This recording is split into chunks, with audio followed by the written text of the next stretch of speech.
সবাইকে শুভ দুপুর বন্ধুরা। কি সবার কি লাঞ্চ হয়ে গেছে? আমাদের লাঞ্চ হয়নি, কিন্তু রান্নাটা কমপ্লিট হয়ে গেছে। আর হ্যাঁ, ছেলে আর মেয়ের দুজনের খাওয়া হয়ে গেছে। মানে আমার ছোট মেয়ের কথা বলছি।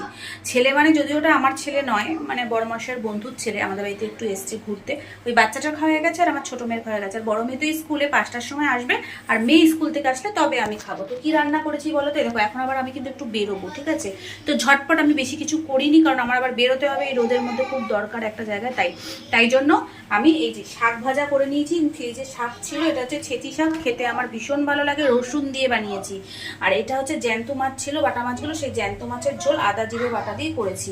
তো শাক ভাজার মাছের ঝোল ঝটপট করে নিয়েছি। তবে এখনো কাজ আছে। দেখো রান্নাঘরের অবস্থা দেখো, এগুলো সমস্ত ধুয়ে ঠুয়ে পরিষ্কার করে রেখে স্নান করে তারপর বেরোবো। এর থেকে আর বেশি রান্না করলে আমি কখন বেরোবো বলো? ফ্রিজে যদিও এখনো আর মাছ রয়েছে, লাউ শাক রয়েছে, অনেক কিছু রয়েছে, কিন্তু আমার সময় নেই বলে রান্না করলাম না। চলো টাটা।